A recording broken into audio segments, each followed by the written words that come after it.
ખોડલધામ ખાતે મળેલી પાટીદાર સમાજની બેઠકના પડઘા પડ્યા છે।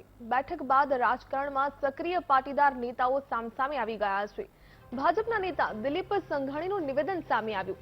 ખોડલધામ લેઉવા પાટીદાર સમાજનું ઉત્થાન માટે સ્થપાઈ હતી, ત્યારે રાજકારણને ધર્મથી દૂર રાખવું જોઈએ તેવો સંઘાણીએ મત આપ્યો છે।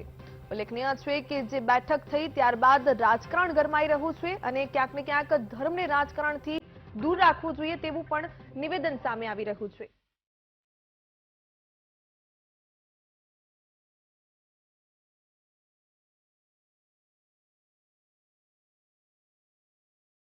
તો આ જ મુદ્દા પર ચર્ચા કરીશું। ખોડલધામ ટ્રસ્ટના ટ્રસ્ટી શિવલાલભાઈ બારસિયા આપણી સાથે જોડાઈ ગયા છે। શિવલાલભાઈ, વીટીવી ન્યૂઝમાં આપનું સ્વાગત છે। પાટીદાર નેતાઓની જે બેઠક મળી અને અનેક હવે વિવાદ પણ સામે આવી રહ્યા છે। દિલીપ સંઘાણીએ જે નિવેદન આપ્યું છે કે ધર્મને રાજકારણથી દૂર રાખવું જોઈએ, સૌથી પહેલા આપની પ્રતિક્રિયા।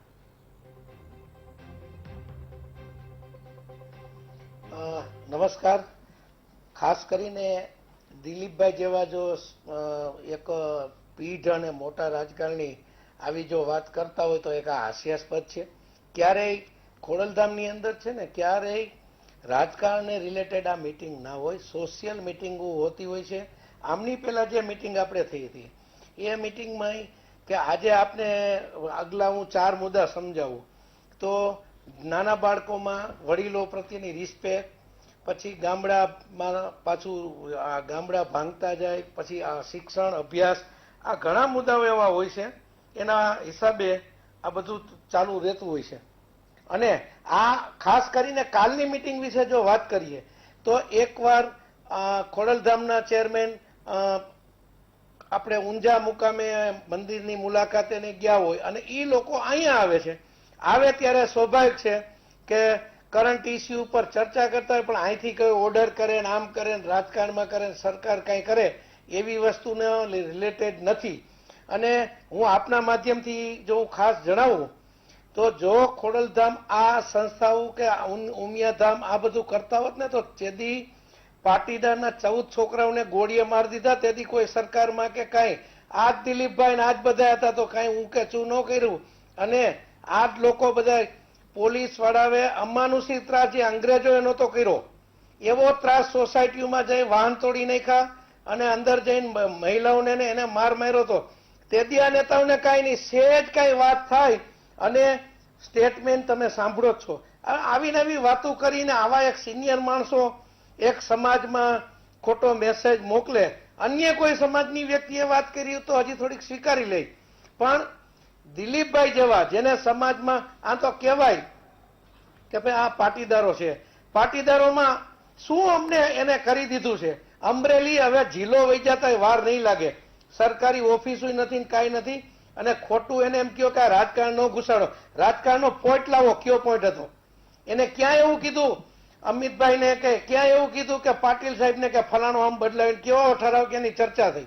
શિવલાલભાઈ, તમે કહી રહ્યા છો કે સમાજની બેઠક હતી, એ વાતચીત કરે અને કરે તો આવડો કદાચ આવડો મોટો સમાજ છે એમાં ક્યાંક ને ક્યાંક ત્રુટી હોય તો એ ત્રુટીની હિસાબે પ્રોબ્લેમ થતો હોય। શિવલાલભાઈ, આપે કહ્યું કે સમાજની બેઠક હતી, સમાજના પ્રશ્નો હોય તેના માટે બેઠક મળી હતી, પરંતુ આપને જાણ હશે કે નરેશભાઈએ એમ પણ કહ્યું હતું કે પાટીદાર મુખ્યમંત્રી હોવો જોઈએ અને ક્યાંક ને ક્યાંક આમ આદમીના પાર્ટીની જે ઉદયની વાત પણ ગુજરાત માટે કંઈક કરી હતી એમણે, તો પછી આનો શું ઉદ્દેશ્ય હોઈ શકે?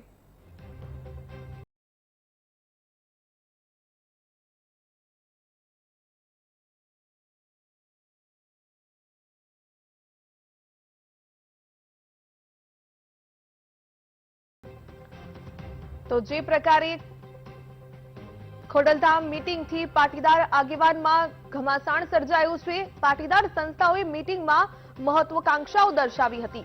પાટીદાર આગેવાનોની મહત્વાકાંક્ષા બાદ બવંડર સર્જાયું છે।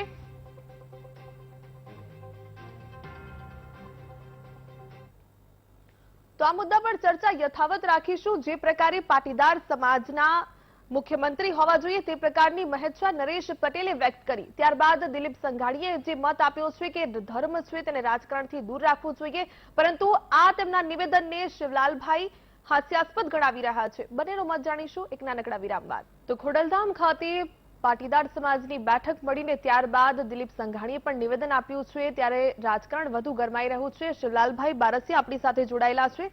શિવલાલભાઈ, આપે કહ્યું કે સમાજની બેઠક મળી હતી ત્યારે સમાજની બેઠકમાં ક્યાંક મહત્વાકાંક્ષાઓ પણ બહાર આવી હોય તેવું લાગી રહ્યું છે, કેમ કે કહ્યું કે પાટીદાર સમાજનો મુખ્યમંત્રી હોવું જોઈએ અને ખાસ કરીને આમ આદમી પાર્ટીના ઉદયની પણ ગુજરાતમાં ક્યાંક વાત કરવામાં આવી।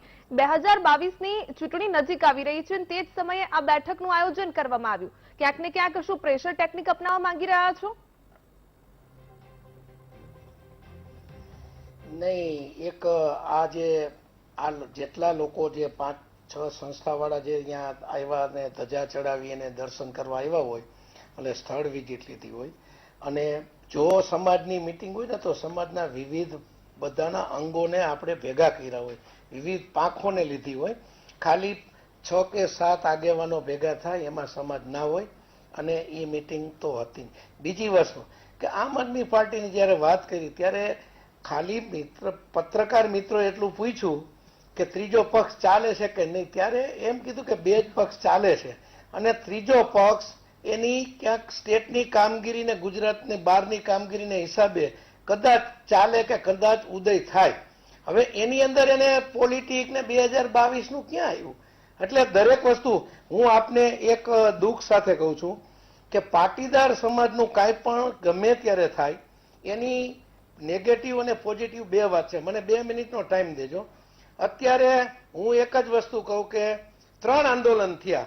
એક ઉનાકાંડ થયો ત્યારે દલિતો આંદોલન કર્યું, ત્યારબાદ આપણે જે પદ્માવત કે પદ્માવતી ફિલ્મ આવ્યું ત્યારે કરણી સેના કે ક્ષત્રિય સમાજે આંદોલન કર્યું અને પાટીદાર આંદોલન હતું। આ 3 આંદોલનમાં પાટીદાર આંદોલનમાં સોસાયટીમાં જઈ અને કુકડા બોલાવ્યા, માણસોને મારી નાખ્યા, ત્યાં સુધીનું આ લોકોએ ડિપાર્ટમેન્ટ ખાતાએ અને આજની તારીખે હાર્દિક ઉપર 400 કેસ, અલ્પેશ કથિરિયા જેલમાં, આ બધું જ્યારે આવી તોડફોડ દલિતમાં થઈ હતી, આવી તોડફોડ આપણા કરણી સેના વખતે થઈ, સિનેમામાં તોડફોડ બધું થયું હતું, કેની ઉપર એક્શન લેવાના? એટલે જ્યારે પાટીદારનો શબ્દ આવે ત્યારે બધી બાબતથી જોવામાં આવે છે અને મને એક બીજું કહેતાય દુઃખ થાય છે કે અત્યારે મારે પોલિટિકલ બહાર ના લાવવું જોઈએ પણ કોઈ પાટીદાર ઉપર એક્શન કે ડિપાર્ટમેન્ટ લે ને, પ્રદીપસિંહ જાડેજા આવું તો ઘણું જોવે છે અને ગૃહમંત્રીને હું આપના માધ્યમ દ્વારા કહું છું કે નિલેશ ડોંગા જો જેલમાંથી નીકળે અને વાથી પકડાઈ જાય, બાકીના તો એવા કેટલાય કેસ પેન્ડિંગ છે, ખોલો ને, એક પણ કેસ પકડાય નહીં, એક પણ કેસ થાય નહીં। એટલે આમાં એવું છે અને અમારા દિલીપભાઈ એવા નેતા છે એને બધા આપણે એક અમારી ભાષામાં કહીને કે સરકારને ઊંટિયા મળી જાય છે એટલે એનું બધું ચાલ્યું જાય છે। ખરેખર તો આ અને સમાજમાં જ્યારે ખોડલધામમાં મિટિંગ મળતી હોય તો ચર્ચા થતી હોય અને આવી ચર્ચામાં ક્યારેક ખોડલધામ કે ઉમિયાધામ કે કોઈ પ્રશ્ન ઉઠાવ્યો નથી।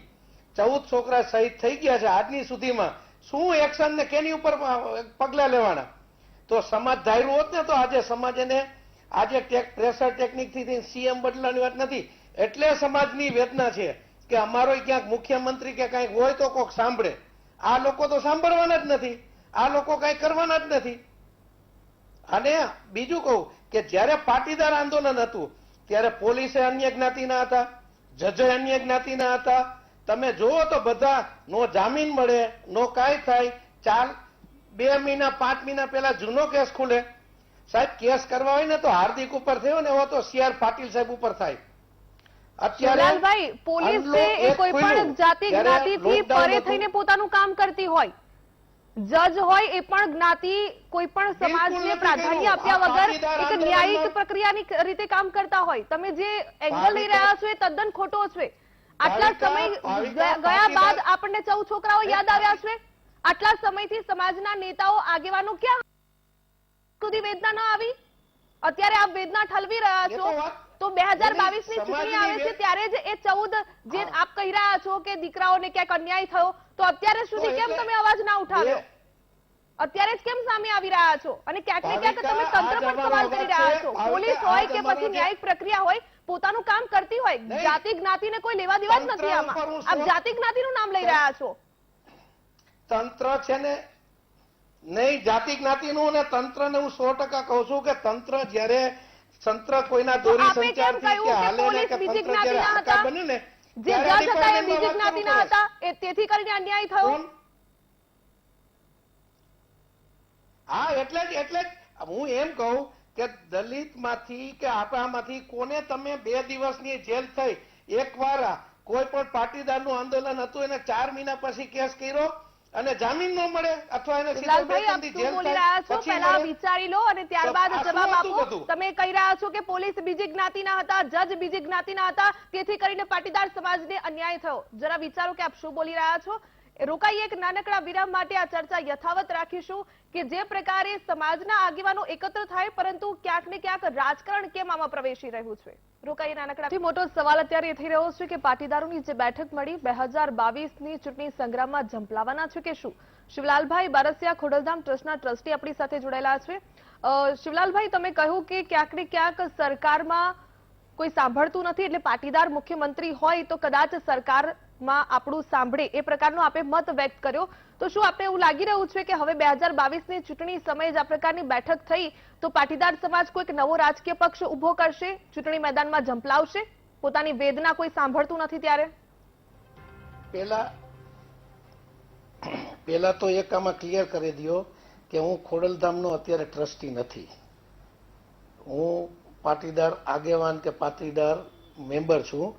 અત્યારે હું ખોડલધામનો ટ્રસ્ટી નથી. આ મારા મંતવ્ય હું વ્યક્તિગત પર્સનલ આપું છું.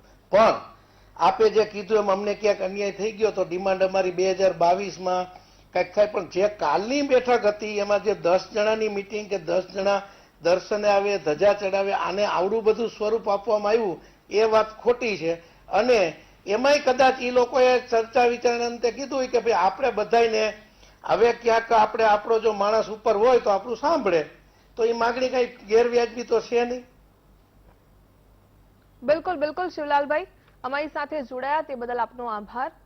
તો પાટીદાર સમાજના આગેવાન હતા, તેમનું કહેવું છે કે ક્યાંક વેદના થઈ રહી છે, સાંભળતું નથી. તો સમાજનો કોઈ માણસ હોય ઉપરના લેવલે તો ક્યાંક સાંભળશે, આ પ્રકારનું નિવેદન છે. જોવાનું રહ્યું કે 2022ની ચૂંટણી સુધી કેવા પ્રકારના રાજકીય રંગ જોવા મળે છે. તો હાલ બુલેટિનમાં બસ આટલું. જોતા રહો વીટીવી ન્યૂઝ.